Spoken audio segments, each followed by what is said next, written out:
The day Jeffrey Woods and his family arrived at their new home, the sky was overcast and the weather was muggy. The gray skies seemed to punctuate his mood. Jeff was not thrilled to be here. Their new home was beautiful though, a true example of his father's newfound success, but still, it wasn't the home he'd known. A week after they'd settled in, Jeff and Lou woke up early. The sky was a crisp and gorgeous blue, and although the Louisiana heat was playing its usual cruel tricks, the brothers decided that a morning bike ride to explore the area would be just the right ticket to combat the slight pangs of homesickness that they'd both been experiencing over the last week. "I miss home," Lou blurted out, as Jeff was smearing salsa on the microwaved burrito that would serve as his breakfast. "Me too, Lou, but I guess this is home now, so we just sort of have to make the most of it." "I know, but all of our friends and stuff are back in New Orleans. Remember that building we'd always sneak up on top of and watch the city lights come on? I miss that," Lou responded, sounding down. "Yeah, and ZM Video, the owner knew us and would always let us rent R-rated movies without our parents, and he'd always hook us up with a free video game rental if we got a few movies. Yeah, I miss that too, but Lou, we have to." Lou interrupted, "I know, we have to make the most out of this, but still, this place just seems so fake, and Mom and Dad still treat us like we aren't even here." "Yep, they do. I was sort of hoping the new house would improve their mood, but what can we do?" Lou had no answer. Jeff finished his breakfast and the two boys left the house to mount their bikes and explore around a bit more. As it turned out, the subdivision they moved into was rather close to a cluster of stores and a small shopping center. Village Shopping Center was the name of the short row of businesses. Within these were a Pizza Hut, a Chinese restaurant, a tobacco store, a Sprint store, and, what Jeff and Lou were most excited about, a video store. "We'll have to get Mom or Dad to come down here and open up an account so we can rent movies," Lou mentioned as Jeff flipped a box over to read the description of a horror movie. "Shit, you're right," Jeff snapped, feeling a bit of frustration at this thought. He knew getting his parents to actually come down here and set up a membership would take forever, since their usual after-work routine was to go off into separate rooms until they got hungry enough to come out and speak. Jeff glanced over at the girl working behind the counter. "Maybe I can go over there and sweet-talk her into giving us accounts," he joked. "Yeah right, Jeff, one look at you and she'll probably ban us," Lou remarked back, a smile broad on his face. "You doubt me, little man?" "Doubt you? The guy who's kissed two girls and almost touched a boob, never. Please go on over and lay on all the charm." "Whatever, I totally could have banged that girl, but her parents came home and..." "Last time you told me that story, you said her parents were out of town and her sister came home." Jeff became flustered, and while in the process of trying to make yet another comeback, the girl behind the register removed all doubt by speaking to the boys herself. "Hey, aren't those your bikes?" the young woman asked, pointing towards the glass window. Jeff and Lou looked over and saw three boys outside, two of which were riding around in circles on the Woods brothers' bikes. They would spin them around and then jump off, letting the bikes crash onto the pavement, just to stand them up and ride them again. The two boys riding the bikes were both slim in build, while a heavier boy stood on the sidewalk, drinking a Red Bull and watching. Jeff and his brother made their way towards the doors of the video store, when the fat kid saw them coming. Jeff couldn't hear what he said to his two friends, but he made some sort of gesture while shouting, and the other two boys dumped the bikes where they lay, and walked towards the sidewalk, directly towards the two brothers. "Those your bikes?" one of the boys asked as Jeff and Lou entered the summer heat. "Yeah, why are you riding them?" Lou asked sharply. "We just saw them there, man, relax. Figured someone just left them out for us," the same boy responded, as his two friends joined him on either side. Jeff, determined to make a good start here, tried to change the course of this confrontation. "Well, they're ours. We just moved here about a week ago. We live over on Fairmont Avenue, a few blocks from here. We were just checking out the neighborhood." Jeff hoped that a civil tone could turn things around, but he could tell by the insolent look on the kid's face that this was a difficult gamble. "Good for you, you moved somewhere," the fat kid remarked. "Oh yeah, Troy," the first boy spoke. "They moved into that piece of shit house with the gravel driveway. I was wondering who would move into that place." "Well, Randy, now we know," the big kid, apparently named Troy, replied. Jeff, still trying to salvage the conversation, tried peaceful banter one more time. "Okay, so you're Troy and you're Randy, while I'm Jeff and this is my brother Lou. We just moved here from New Orleans." "You ain't in New Orleans now," the third boy, who just now decided to speak, remarked. "Yeah, and who the fuck said you could call us by our names?"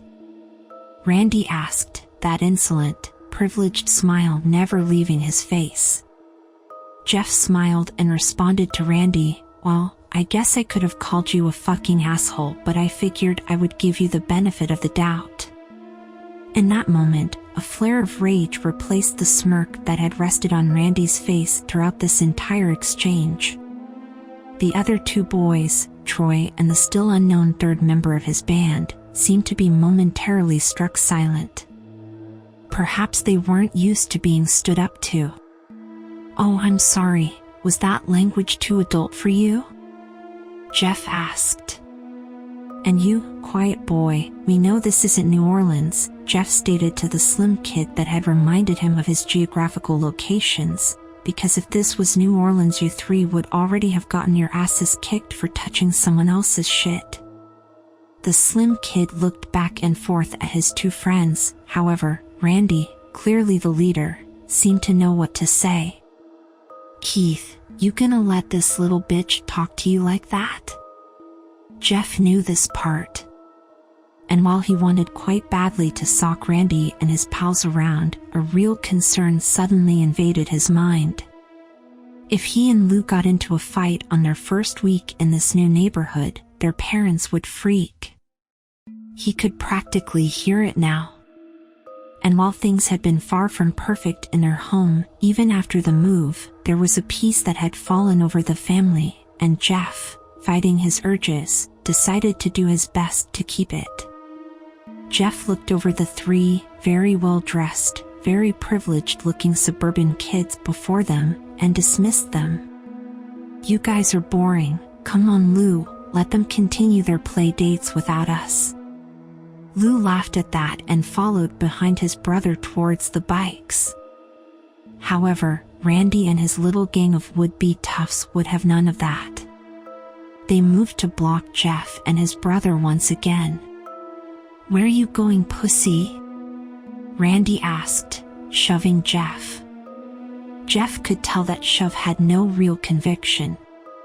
Randy was trying to figure him out, seeing where his buttons were. He'd push harder eventually, but Jeff swallowed the slowly building anger within him once more. Lou took a bit more exception to the shove. "We're going to your mom's house. Me and my brother saved up a couple dollars from doing chores and we hear she doesn't charge much." As the words left Lou's mouth, Randy appeared to only register a small portion of it all. Randy Hayden had grown up in Mandeville.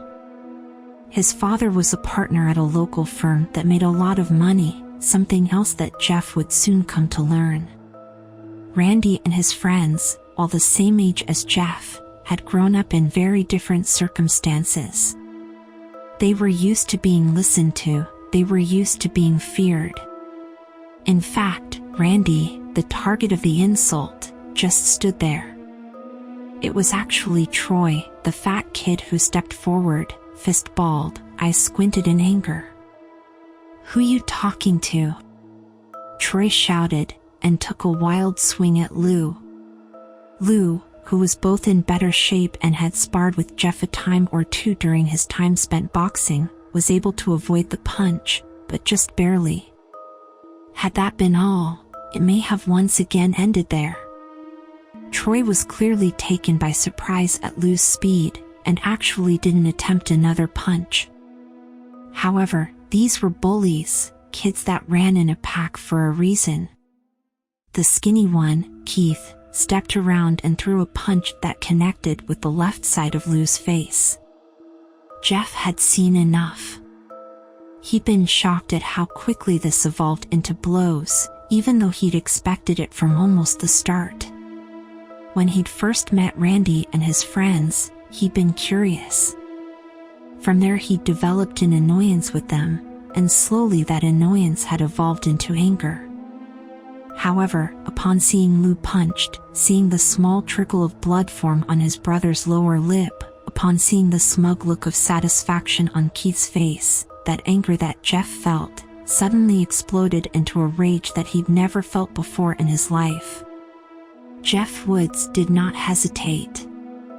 He stepped forward, his feet automatically falling into the correct stance that he'd learned from the boxing classes his father once enrolled him into, and delivered a powerful right hand to Keith's face. The skinny boy had no time to register shock or pain. The punch caught him by surprise, and his knees buckled. Keith went down to the ground in a heap of confusion and dawning fear. Randy, the so-called leader here, was almost too shocked to move. He'd had quite a lot of experience starting fights, but no real time logged in losing them. He'd never felt control of a situation slip. He was used to being in charge. So now, seeing one of his friends go down so quickly and easily, left him in a state of shock that he had no idea how to address. Troy, on the other hand, seemed to have a plan: throw another punch. He moved towards Jeff deceptively faster than his weight would seem to allow, and threw two equally fast punches. Jeff, however, had no problem sidestepping both attempts. Troy, seeming lost for actions, actually dropped his arms, as if to say, "Gee, what do I do now?" Jeff had the answer. He moved in, throwing 3 hooks to Troy's stomach. The hefty kid's eyes went as wide as pie pans, a fitting analogy, Jeff thought. He staggered back, clutching his throbbing stomach. Jeff wasted no time, and stepped in once more, fetching a sharp punch to the big kid's jaw, causing Troy to promptly fall on his ass. Jeff was reminded of King Hippo from the Punch-Out game he used to play. He couldn't help but smile. Jeff now turned his focus on Randy. He advanced on the boy, feeling something new forming inside of him. He still felt the anger, the rage actually, at the antics of these 3 assholes. They had the nerve to mess with their bikes, the nerve to insult 2 kids they'd never met before, and of course, the ultimate offense, touching his brother. However, mixed in with this rage was also a sweet, enjoyable pleasure. Not only was he kicking their asses, but he was loving every second of it. It was as though the joy of showing them up was perfectly blending with the rage he felt towards them. Together, it formed into a sadistic, controlled sense of power. That was, until Lou stepped in front of him. "Jeff, stop, that's enough." "Why stop now, Lou? They wanted this," Jeff replied in a flat voice that Lou had never heard come from his brother's mouth. "She's calling the cops, look." Lou shouted again, and this time, Jeff came back to reality long enough to listen. He glanced over at the video store clerk, and saw her on the phone, talking frantically and pointing towards the parking lot.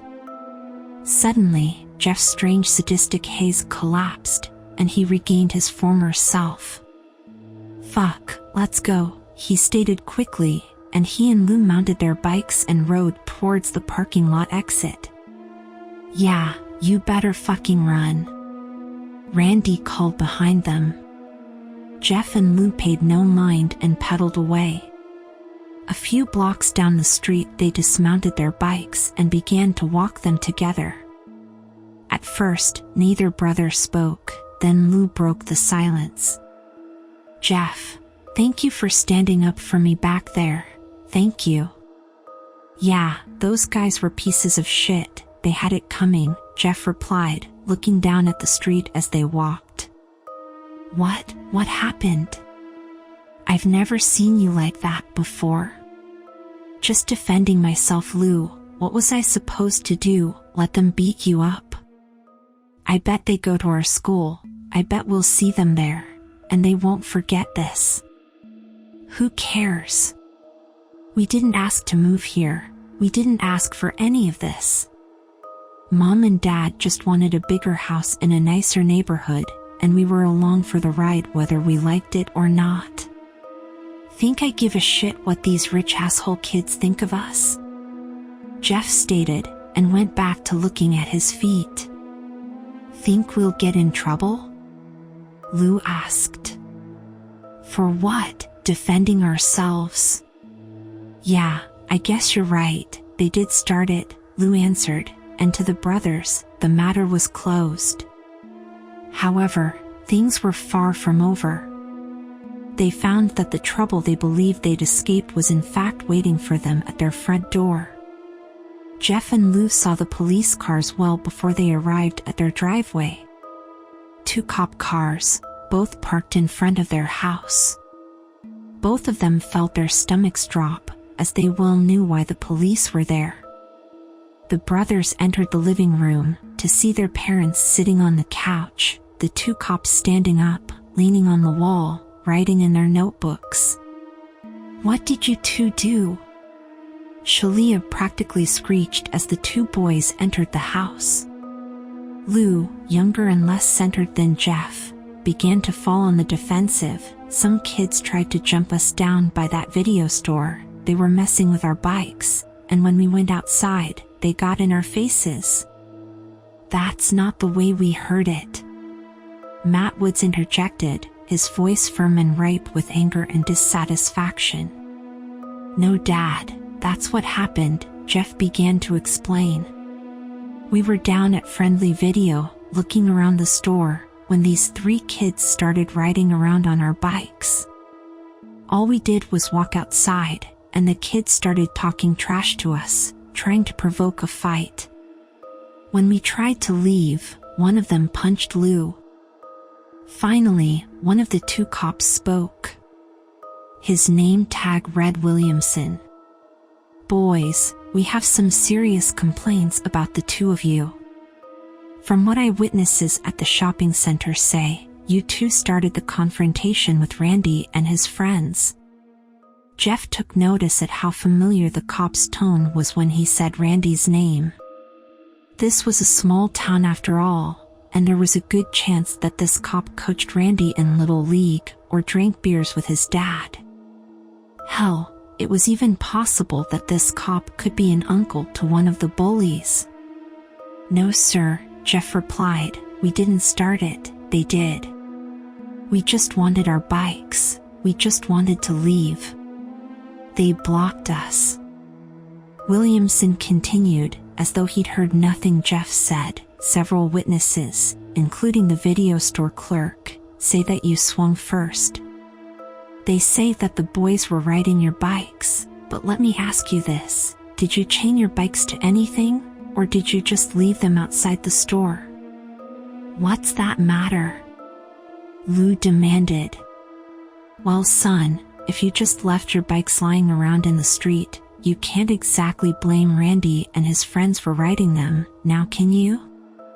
It'd be different had you secured them somehow, but you just left them there.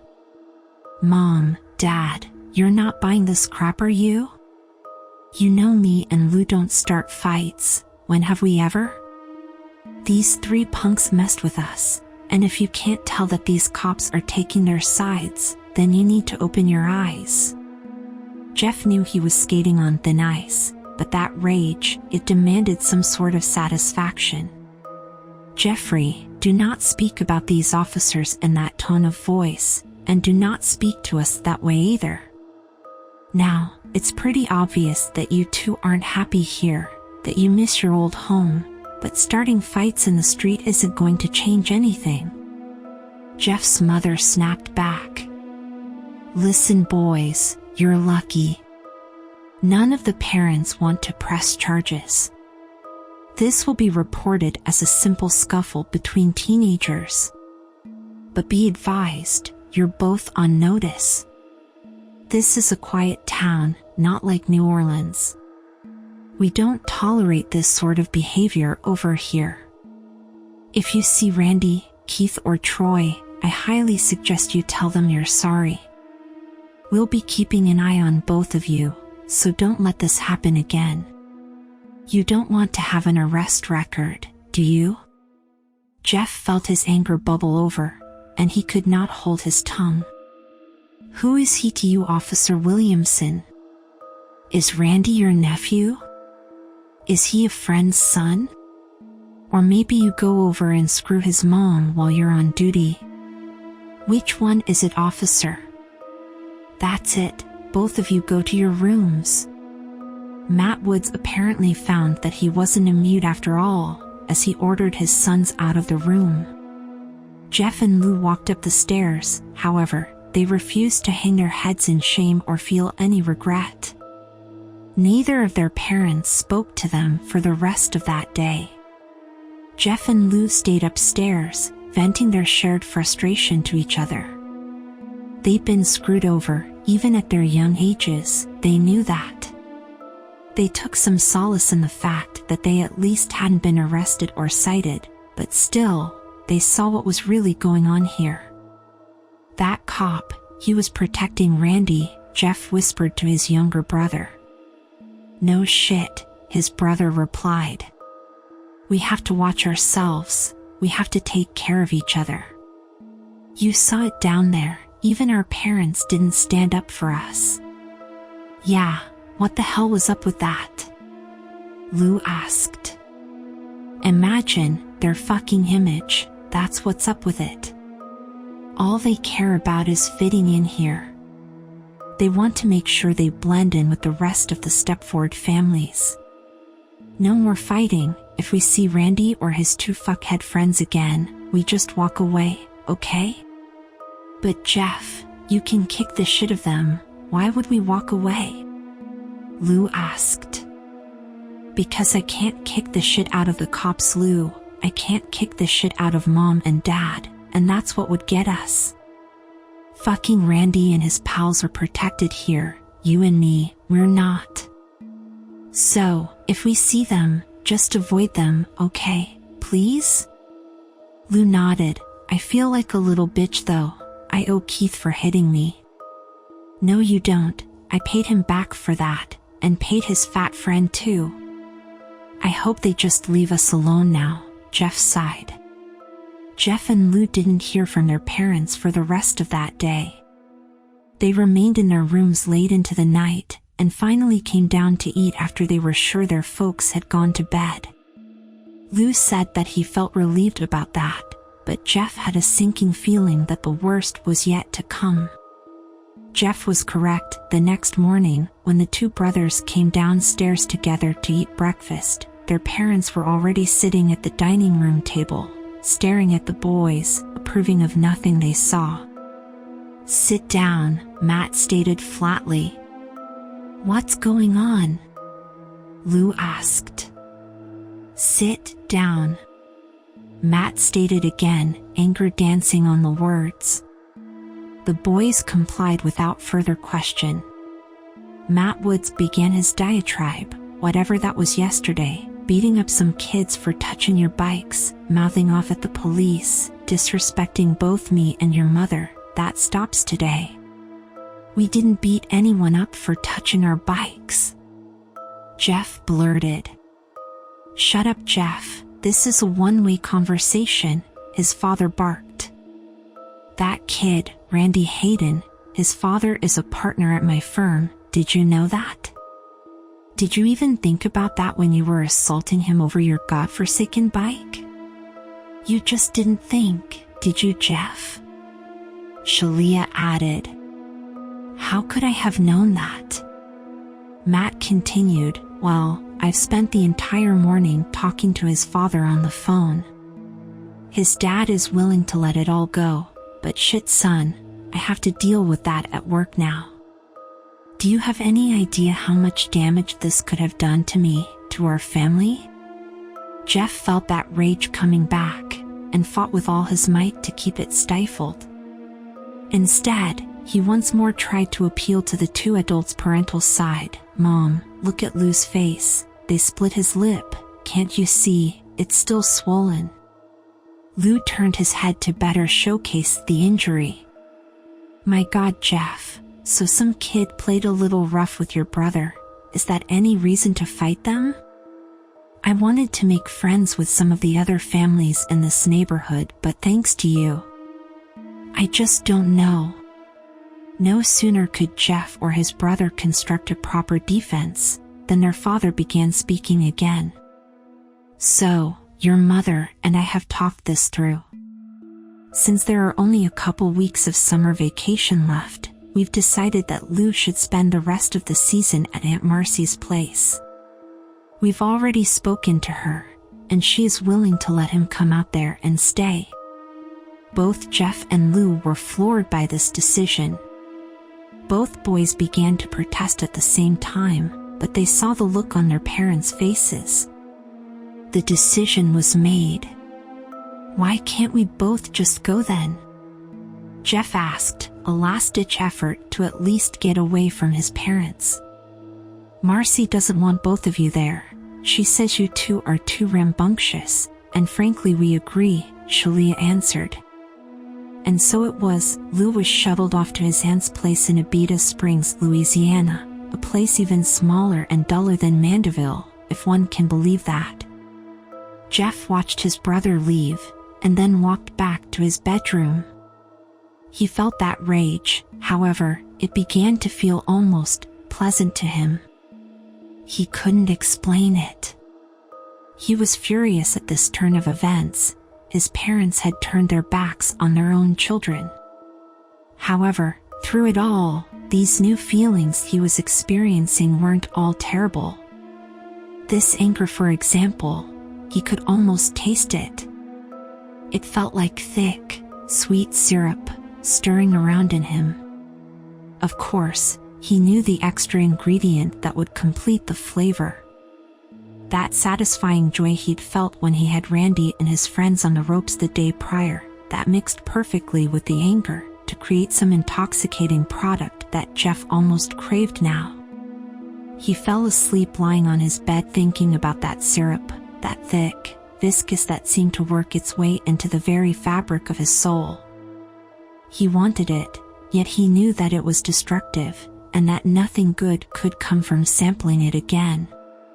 Several days passed, and tensions were high between Jeff and his parents. Without Lou around, there was nothing for him to do except sit in his room and play video games. He went outside but didn't venture far from home. He knew if Randy and his goons showed up again, it would likely result in another fight. For a few days, that worked well, and Jeff believed he could get through this. However, his mother changed all of that on an early Saturday morning. Jeff was awoken suddenly by sharp sunlight striking his face.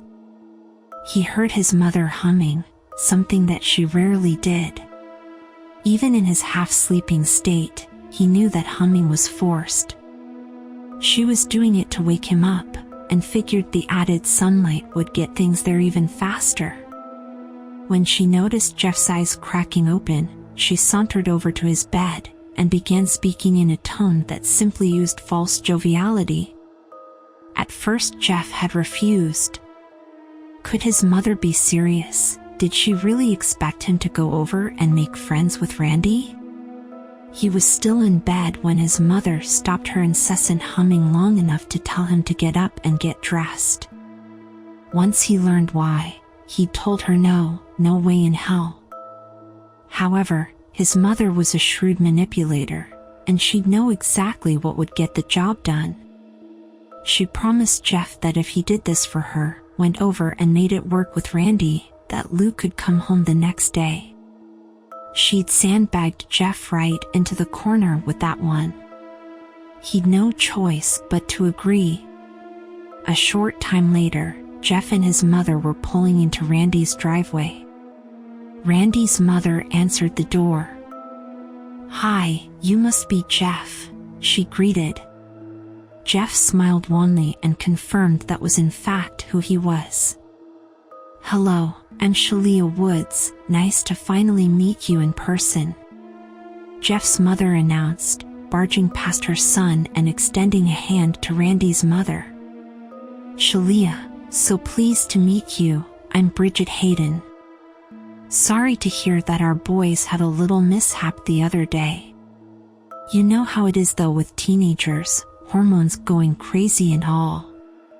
Randy never gets into fights, but he explained to me that Jeff and his brother are still new to the area, and haven't quite learned how we do things in Mandeville yet, isn't that right, Jeff?" Jeff couldn't resist a small jab. "Yeah, sorry about that, Miss Hayden. Me and Lou had no idea that it was okay for your son and his friends and mess with our bikes without asking. Bridget, he gets that mouth from his father, never knows when to shut up. How about you and I go in and have some coffee and you can tell me all the great gossip around Mandeville while our boys get to know each other the right way." "Randy is in his room, Jeff, upstairs, second door to your left. I'm sure you'll hear the sound of his video games or something," Bridget stated with very little humor to her voice. "Thank you, ma'am," Jeff answered, and entered the house.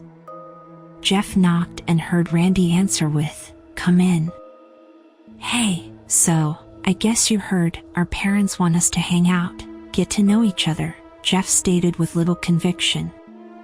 "Yeah, that's my mom all right, she doesn't like drama. Honestly, I think she worries too much. I mean, I'm cool if you're cool." Jeff sat down on the floor next to Randy and struck up a conversation.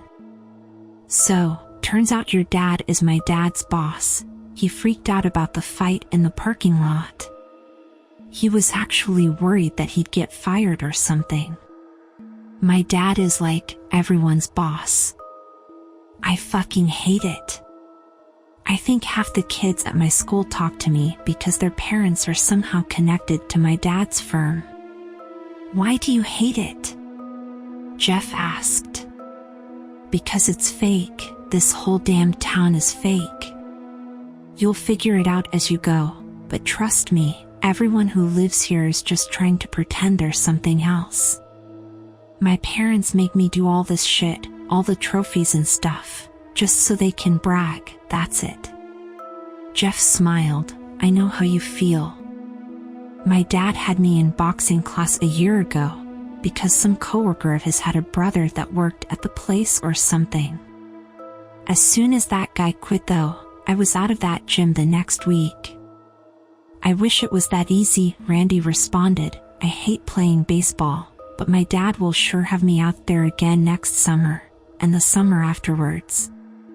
It's like, he knows I hate it, but wants to make sure I'm out there with his stupid company name on the back of my jersey." "Randy, why did you and your friends fuck with our bikes the other day? I told you, this town is fake, and boring as shit. There is nothing to do here. We have to find stuff to do. I mean, there are only so many times you can go hang out at the video store, or ride the dirt paths in the woods. All the girls here are stuck up, all the stores close early, there's no mall and the movie theater is across town. We were just bored, man, so, sorry for that, I guess." "It's cool," Jeff replied. "I guess I'm sorry for too. Things went too far." "You mean the fight?" Randy asked. "That shit was actually cool. Those guys, Keith and Troy, they just leech on because of my dad. It's like I told you, I'm pretty sure their parents make them hang out with me." The afternoon went on, and Jeff soon forgot that this was a mandatory arrangement. He actually started to find himself liking Randy. Sure, their first encounter was a little sketchy, but he was coming around to the guy, finding that he wasn't so bad once his idiot friends were removed from the equation. About an hour later, things took a new turn. Jeff heard the twin pops of 2 car doors shutting in near unison, and then heard the engine start up. He dropped the game controller and peered out of Randy's bedroom window, just in time to see his mother and Randy's mother backing out of the driveway. "Our parents are leaving," Jeff said. "About time. I figured my mom would eventually talk your mom into going shopping, or going to get coffee, or something like that." Jeff heard Randy pause the game. "Hey Jeff, come downstairs, I want to show you some cool stuff," Randy invited, and Jeff followed. Randy led Jeff out to the garage. It was hot in there, with the main door shut. The garage was well kept though, and Jeff observed stacks of magazines underneath a workbench, as well as tools and various other utility items stacked about. Standing in the small, closed-in garage, with the late summer heat lingering about, Jeff began to feel a bit uneasy. Despite the fact that he and Randy had seemed to bond over the last few hours, Jeff couldn't ignore a sense that things were different now that the adults were gone. "What did you want to show me?" Jeff asked. "Hold on, let me get it," Randy replied, moving the magazines out to reveal a small, red box. Jeff watched as Randy removed the box and opened it. "Check it out, my dad's flare gun," Randy announced, and waved the red, tubular gun about. "Whoa, be careful with that," Jeff shouted, more out of shock than real concern. "It's fine dude, don't be a pussy, it's not even loaded," Randy said. However, Jeff watched as he fished one of the flares out of a back compartment. Randy then continued to fiddle with the flare gun, popping it open and loading a flare. "Now it's loaded," he announced. "My dad showed me how to use this last year when we went out boating. Sometimes I take it out back and shoot flares at the trees. But maybe this time I don't need a tree." The change in Randy's voice and demeanor was impossible to ignore. "Okay, well, cool gun. Let's get back in the house though, it's hot out here, plus, I'm getting hungry. What do you have to eat?" However, as Jeff turned to walk through the small door leading back into the house, his path was suddenly blocked by 2 more familiar faces. "Where you going, Jeffy?" the fat kid, Troy, blurted out, as he and Keith stepped forward into the garage. "Took you 2 assholes long enough to get here. I've had to babysit this faggot all day," Randy shouted, a wicked joy was present in his words. "Sorry Randy, but Keith here had to mow his front yard before his parents would let him come out," Troy said, a sheepish tone to his voice. "It's cool, we're here now," Keith said. "What the fuck is going on?" Jeff asked, staring at Randy. He noticed that Randy still had the flare gun in his hands. "I'll tell you what's going on, Jeff. You owe Keith and Troy an apology for what you did. You sucker punched them, and then ran away. You didn't even have the balls to fight them fair, so now, you're going to pay them what you owe." "I'm not going to fight you, okay? I'm done with that shit," Jeff replied as he glanced about the room for an exit. "You're right about that, you're not going to fight. You're going to stand there and let my boys get their licks in. Then I get mine, and when that's done, you get the fuck out of my house. I'll tell my mom that you got sick and walked home, and after that, if you see us again, you better walk the other way. I'm not going to stand here and get hit by you or your friends, so just let me go home, how about that? I'll tell my mom that we're cool and everyone wins, okay?" Jeff asked. Randy then raised the flare gun towards Jeff. "No, you stay, pussy, you stay and take your licks." Jeff felt that sensation once more, that sick, rich dark matter that swirled about inside of him. He could taste it now, it was heaven. In his mind, he imagined himself diving into it, swimming in it, letting it swallow him whole. He looked around and the sensation only grew. He saw Randy, standing there holding the flare gun. It was limp in his hands though, and the hammer was not cocked back. Jeff knew that Randy had no intention of firing it. He looked over at Keith, skinny and pathetic, a kid born to follow. Troy, fat and sweaty, breathing a bit heavy from his walkover, and of course, in the middle of it all, Jeff himself. He felt that pleasure begin to mix with the rage, forming the perfect product. He tried to avoid sampling it. He knew that only regret could come from indulging in it.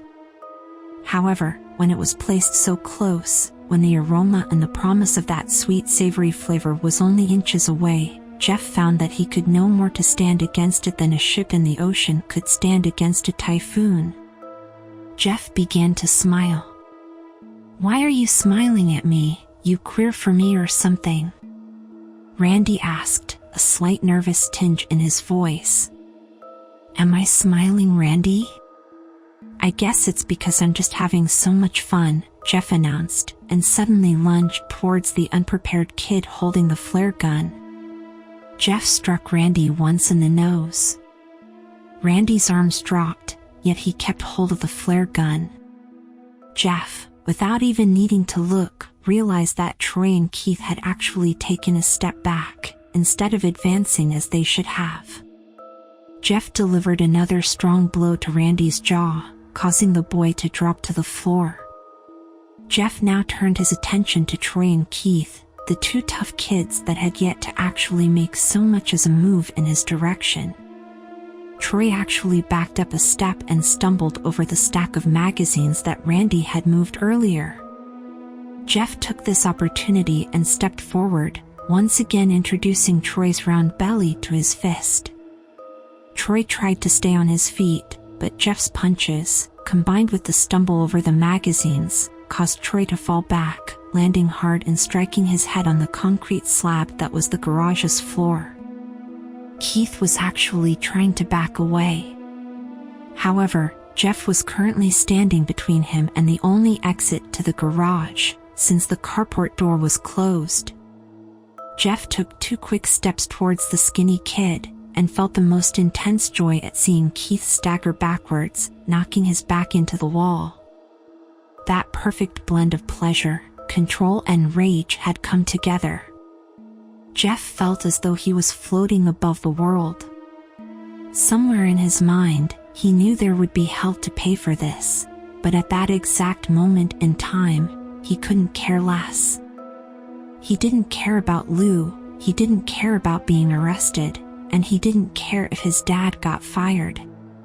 All he cared about, in that fraction of time, was hurting Keith. Keith tried to make a run for it, hoping to squeeze through the small gap between Jeff and the door. However, Jeff clipped him a hard right hand to his face, causing Keith to stagger back again. Jeff could see that his knees were buckling, and took full advantage. He moved in, pinning Keith to the wall, and began to deliver blow after blow to the skinny kid's stomach. Keith's eyes became as large as saucers. Once satisfied, Jeff stepped back, and watched in demonic glee as Keith slowly slid down the wall, gasping for air. Randy got back to his feet, but seemed to have no idea what to do. "We done now, Randy? We good, or do you and your friends need more?" Jeff mocked. "No more, we're cool." "How about you assholes?" Jeff asked. "It was Randy's idea," Keith said weakly. "Yeah man, we didn't even want to," Troy agreed. The debate may have continued, but the sound of a returning car broke the tension. "Oh shit, my mom is back," Randy shouted, his voice cracking in a humorous way. It seemed that the previous tough guy had all but shrunk back to a scared child. "So, we'll just say that we were all hanging out," Keith replied. "No, the fucking flare gun, if she finds out that I messed with it, I'm screwed." "So put it back," Jeff suggested.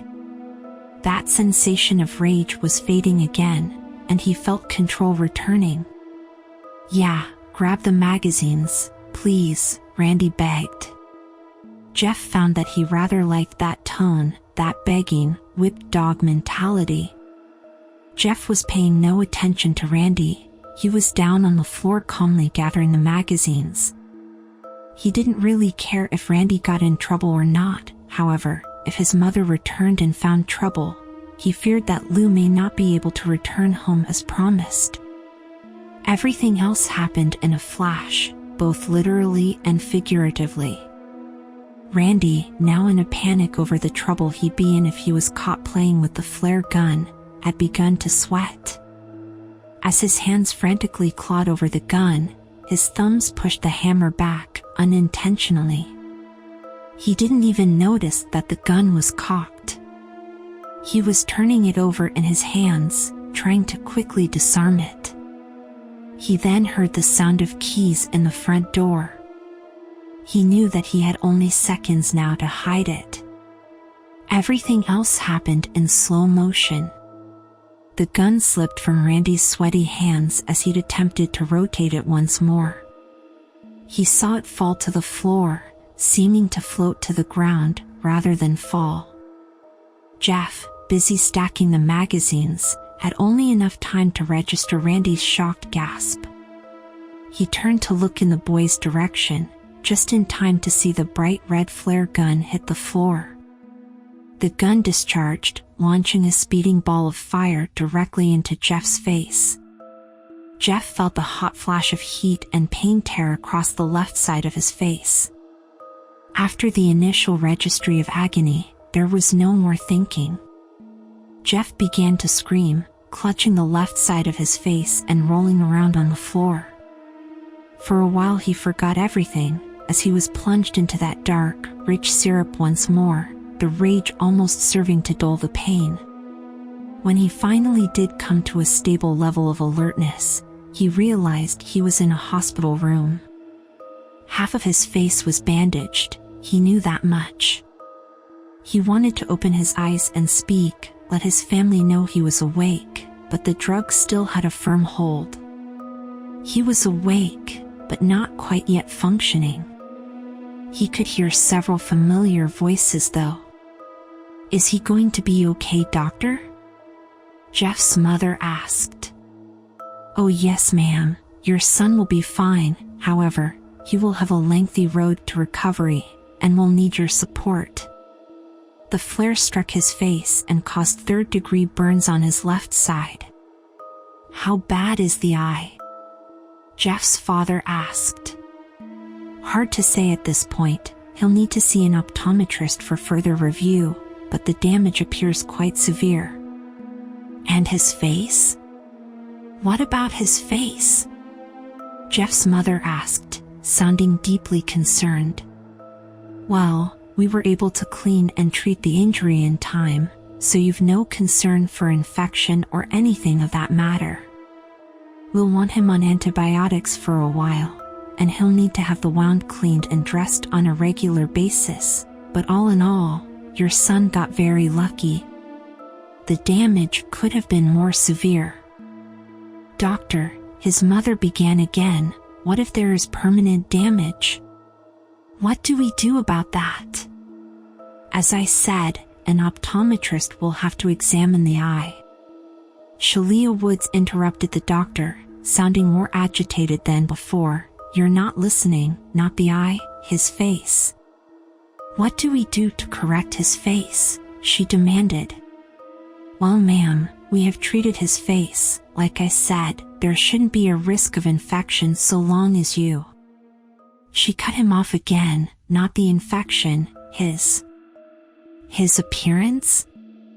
What can we do for that?" Miss Woods, that's hardly a concern at this point.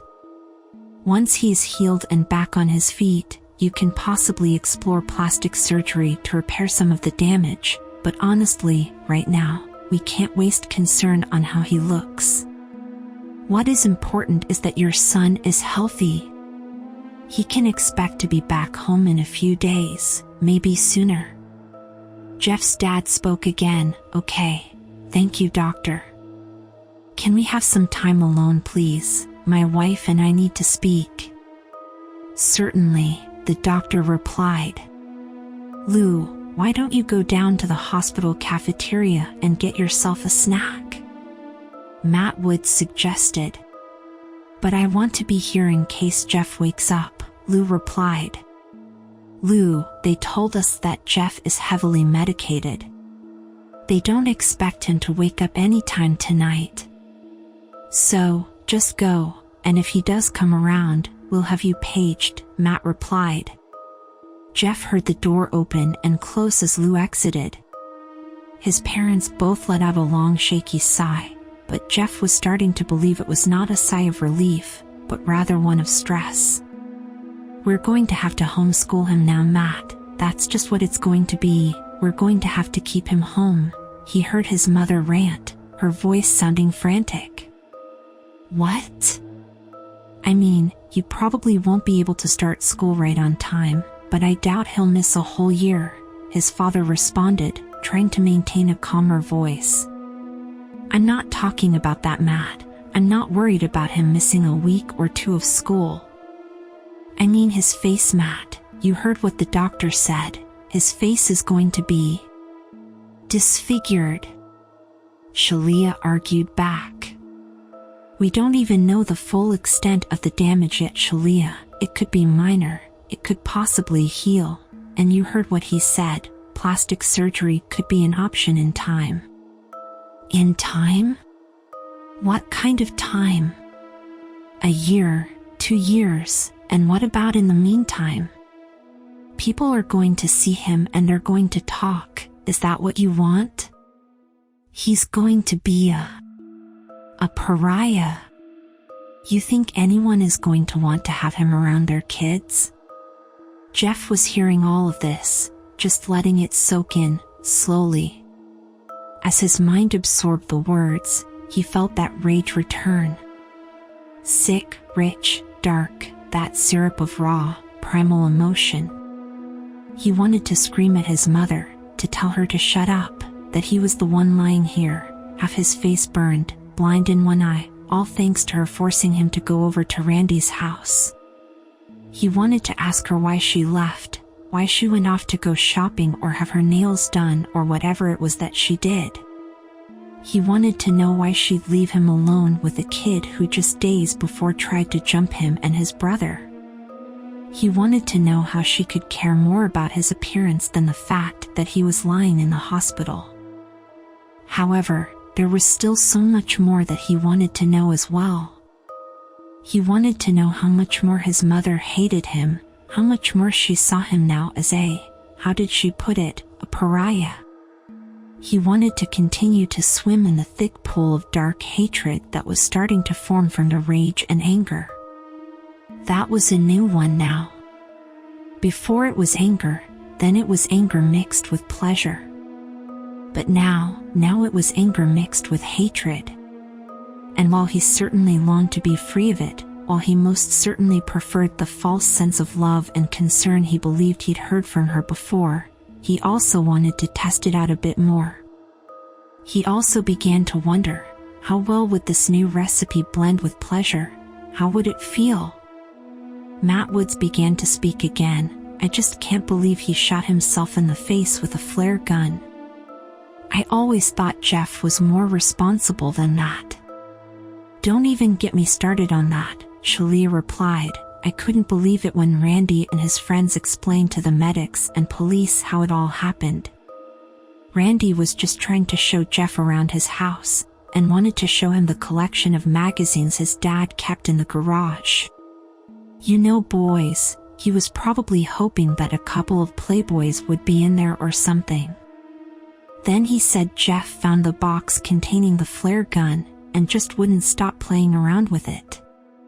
You should have heard those other boys, Matt. They told me that they practically begged Jeff to just put it down before he got hurt, but he just had to show off.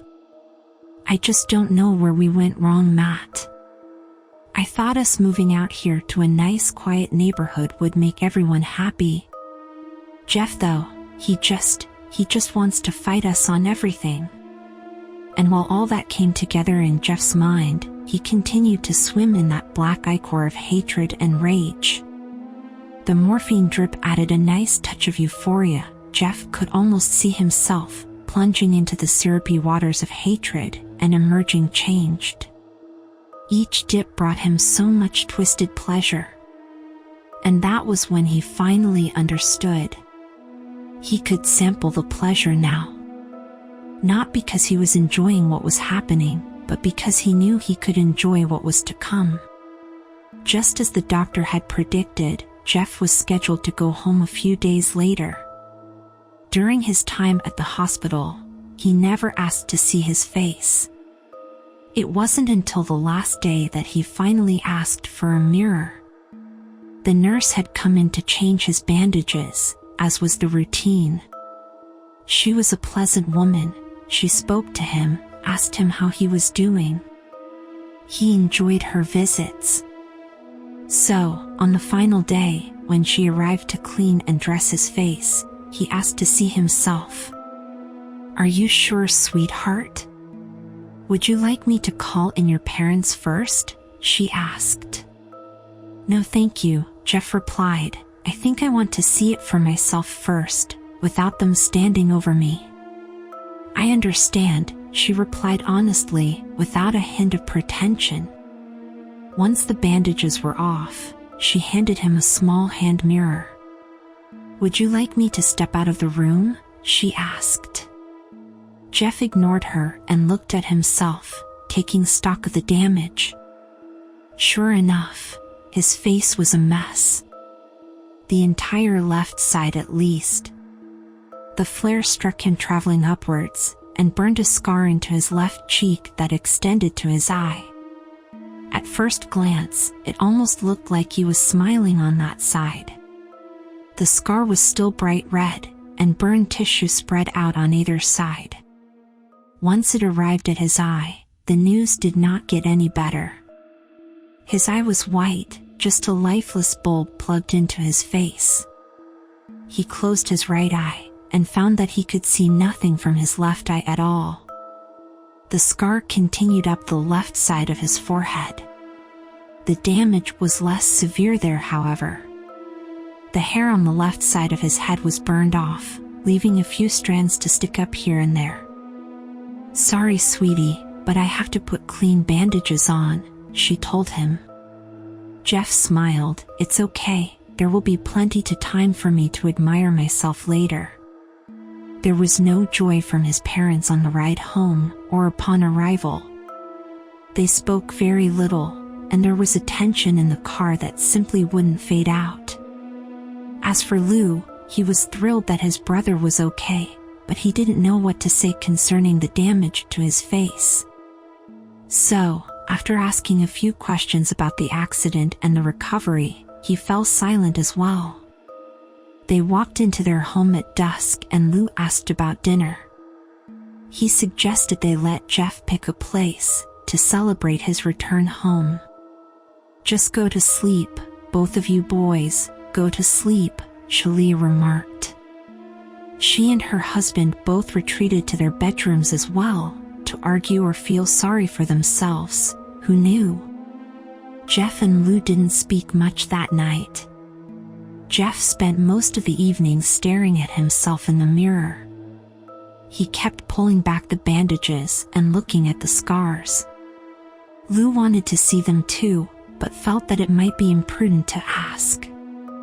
"I'm glad you're home, Jeff. I really missed you and I'm glad you're okay," Lou said to Jeff as he stared at himself. "I'm not okay, Lou, and neither are you. None of us are really. There is a sickness here. The only difference is, now my sickness shows on the outside as well," Jeff replied, his voice as flat as that on an answering machine. What are you talking about? Lou asked. One day, you'll see it too. This is what happens though.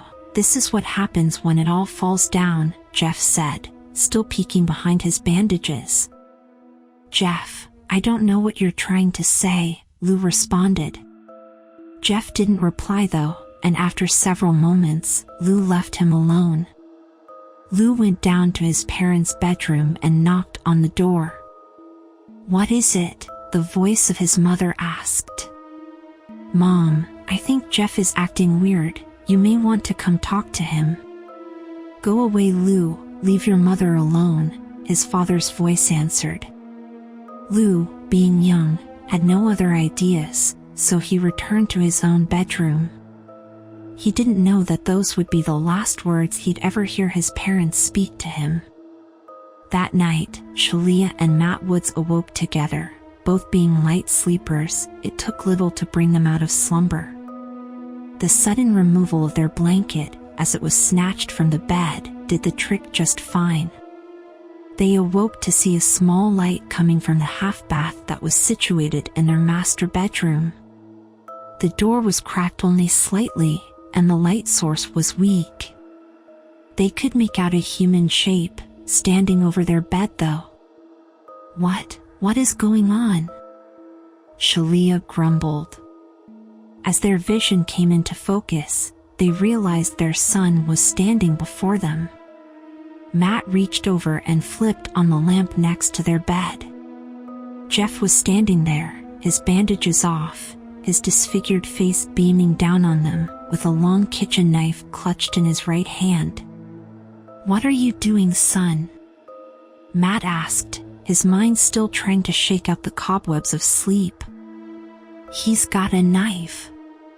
Shalia screamed, grabbing at her husband's arm. Matt kept his composure though. Shalia, it's probably the painkillers. He likely got up and got disoriented. Relax, for Christ's sake. Jeff tilted his head to one side, still not speaking. He stared hard at his father, slowly bringing the knife up, ensuring that he saw it well. Son, what are you doing? Matt asked. Scaring you, Jeff replied, with no emotion in his voice. Matt, do something. Shalia pleaded. Okay, son, I realize you've been through a lot, but you need to go back to bed.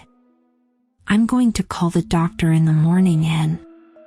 Jeff moved quickly across to his father's side of the bed, his head moving about, alternating between a normal-looking young man and the deformed ghoul that had been lurking in the shadows. Okay, son, you've scared me. Is that what you wanted? Matt asked, adjusting to the middle of the bed to put distance between himself and his son. Good, now I can start hurting you, Jeff spoke again, with no emotion. His father had time to utter a single syllable, most likely to ask another question, to try and reason with his son. Jeff, however, gave him time to do no more than that. He lunged onto the bed, driving the knife into his father's stomach. Matt attempted to fend Jeff off, but the wound to his midsection rendered him into shock, and his arms fell to the side. Jeff could hear his mother screaming, but paid no mind. He wanted to finish with his father first. Removing the knife, Jeff stabbed down into his stomach 3 more times, quickly. His father gasped and coughed up blood, his body jerked and twitched each time the knife found its mark. After the 3rd time, Matt Woods lay still. Shalia had backed up against the headboard of the bed. She wanted to climb down, make a run for it, but she balled herself up between the headboard and the end table. In her frantic state of terror and confusion, she couldn't figure out how to do something as simple as dismount a bed. Jeff. Why are you doing this to us? She asked feebly. Randy started it, you must have known that, but you ignored it. Lou had a busted lip. You must have seen that, but you ignored it. I was shot in the face with a flare gun, but you believed Randy. Why? So you could fit in? Jeff asked in a low, almost growling voice. No, baby, I believed you. It was just your father's job. And we're new here, and... Oh God, Jeff, please, his mother begged. Tell me about homeschool, Mom. Tell me all about how you don't want to send me out in public because of my face.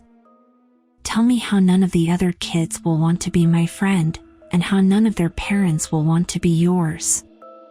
Tell me about that, Mom. Tell me how nice it's going to be, you homeschooling me. Jeff, please, I was just stressed. I was worried about you, that's all. Please, I love you. Mom, I think you should take your own advice, you know, what you told Lou when we got home tonight. He wanted to do something nice to welcome me home, and do you remember what you told us to do instead? Jeff asked, as he now crawled over, cornering his mother on the bed. What did I say? She asked, the question coming out barely a whisper. Go to sleep. Jeff snarled, and drove the knife into his mother's chest. He stabbed her over and over again, and as he did, he finally found that perfect recipe, that heavenly blend. That rage, hate and pleasure all mixed into one perfect formula, and for a while, Jeff became lost in it all. Jeff opened his brother's bedroom door, not surprised to find his brother asleep. He had dozed off with headphones in, so he slept through all the shouting. That was fine with Jeff. It was easier that Lou not have to hear all of that. Jeff sat down on his brother's bed and nudged him slightly. It took a moment, but Lou finally opened his eyes and looked up. Jeff removed his earphones for him. You're free now, Lou, he spoke softly. Jeff, what are you talking about? Lou mumbled, still half asleep. You'll see in the morning. I just wanted to let you know I love you. You've been my best friend, remember that, okay? Thanks, I love you too. Now, let me go back to sleep, Lou replied, already dozing off again. Jeff smiled and stood up. As he left the room, he looked back at his sleeping brother one last time, before he vanished into the night.